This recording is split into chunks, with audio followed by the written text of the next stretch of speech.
Hey friends, I hope you're having a good day. I've been talking a lot in previous videos about showing my reading journal that I have been working on. And last year I started this sort of thing where I was tracking the books I was reading. I was doing it in this Dingbats notebook. And I had this very cute thing where I was doing the covers of the notebook and have like 2 stars, 3 stars, just like a rating. And I would track for very long books. I would have the chapters and I would highlight the one that I was done with, and I was very happy with that. And it made me think I want to have a more organized way of having a record of the books I read on a specific year and of my notes. The thing is, I take copious notes when I read. It's something I just like to do because I do revisit my notes. For example, this one I always have it handy because I have a fresh idea of the books I have in here, and I do revisit these notes. This one is on 1984 by George Orwell. So what am I using for my reading journal?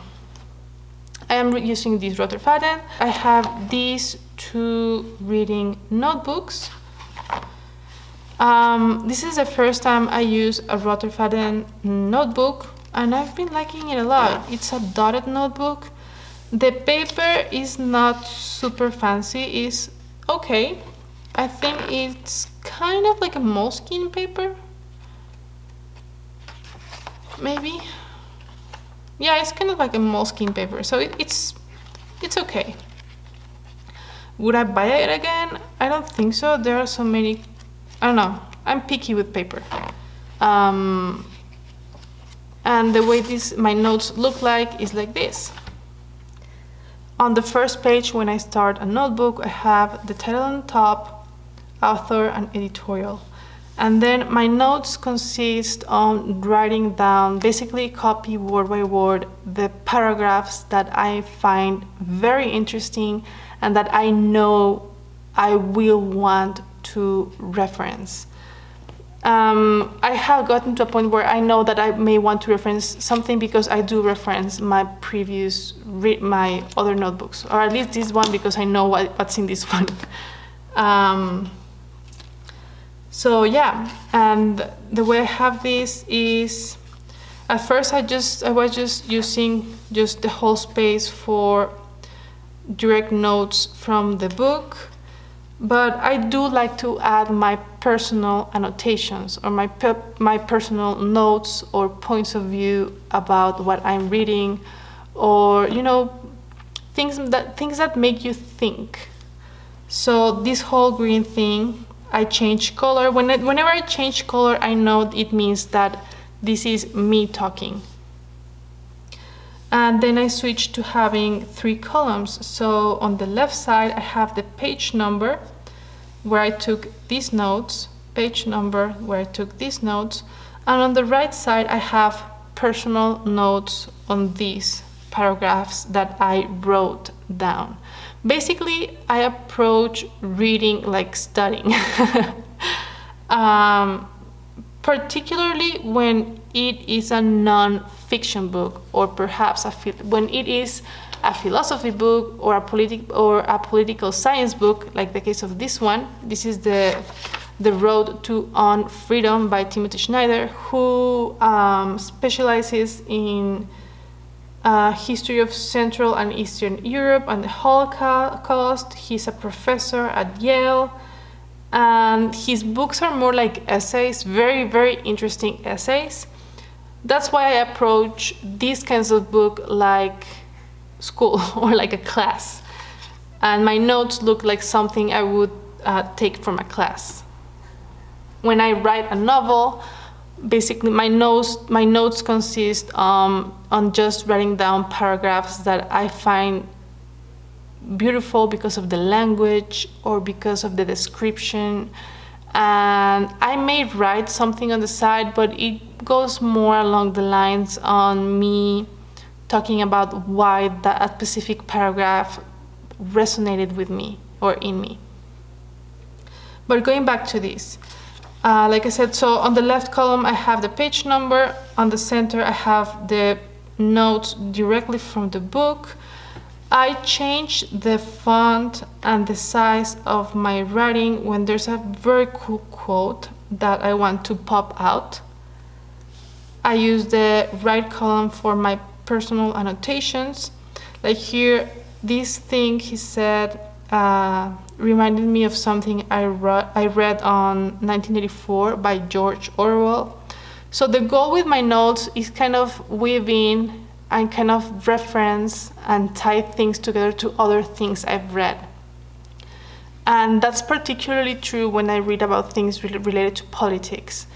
And I've been starting to use color coding to, because I know I may want to reference this, I'm using color coding to kind of make it very visible why I may want to reference some notes.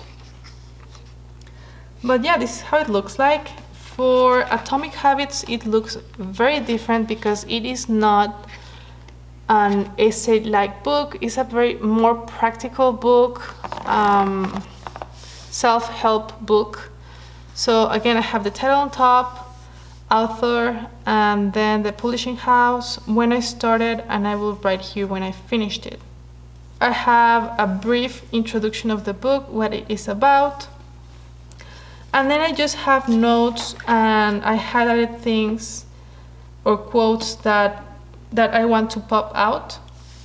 But at the same time, because it's a book about improving your life and strategies to improve your time management, I also have personal exercises like these timelines where I played around with the tools he talks about.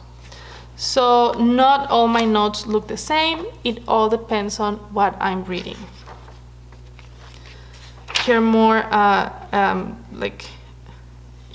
exercises from the book, timeline, quotes that I wanted to pop out, and then I went back to, I only have a column on the left for the page number. I don't have the column on the right because I'm already using pages for the exercises that the book recommends, or for notes that relate to the strategies that the book mentions. So for every book I read, the notes will look different, and I think they should look different. I will do a flip through of these two reading notebooks at the end of the year, so you can see the difference on how I take notes on different books. And I love having my notes in a more organized fashion. I used to have them scattered because these two notebooks are from the same year. I used both of them on 2020, and both of them have notes on what I read during that year. So if I want to see what's in each one, I could have an index, but still I would like to have a more organized system for my reading notes. Now, to track the books I'm reading during the year, I decided to keep kind of my reading tracker, I guess, very compact. This is, it's not this one. This is a Traveler's Company insert, passport size, where I just have the cover, a sketch of the cover. If you don't like sketching things, you can just have the title very big on top. I have with stars kind of like a rating of the book, title, author, pages, editorial, when I start, when I finish, and the genre of the book. This one, Frankenstein, is a novel, so I have novel. And on the back of the page, I have a very brief review on my own words of the book, what I thought about it and what I liked or disliked about the book. This one is Atomic Habits. I haven't finished it, but as soon as I finish it, I will fill out this information and have a brief review on the back. There's a couple more I need to add so far for 2021, but yeah, I'm very happy with the way this is looking, and I keep it in here So this is my reading tracker, reading notes, and on the back, this, I'm still deciding if I want to use it as a reference book or an inspiration book. What does that mean? For example, I have found that I tend to really like George Orwell's novels. I think I can say I'm a big fan of his work. Not only his novels, also his. This is kind of a collection of his essays and writings and columns and thoughts, and I just love it. I'm kind of halfway through this one. So in a reference book, I would like to see little biographies of the authors I tend to go back to, like George Orwell, have like a picture of him and some of his biography to be able to reference when I read another one of his books or another one of his works. Or make this an inspiration book, meaning all the characters, authors, and things that inspired me during the year. In this case, the authors that inspired me would be George Orwell. I've been reading a lot of short stories from Edgar Allan Poe and Jorge Luis Borges, so I would have those references, but also include some artists that have inspired me, like Benjamin Lacombe, whose work I absolutely love. So I've been thinking if it may make more sense to just make this an inspiration book overall. I would love to know your thoughts about this idea. What would you find more useful? Just make it a reference book of the authors I'm reading during the year, or make it a more broad idea including all the sources of inspiration I had during the year. And yeah, this is what my system looks like. I'm super happy with this, and I would love to know how do you keep track of your reading, what works for you, and I'd love to hear back from you. If you have any questions, go ahead and leave them in the comment section below, and I will do my best to get back to you, and I hope you have a wonderful, wonderful day. Bye bye.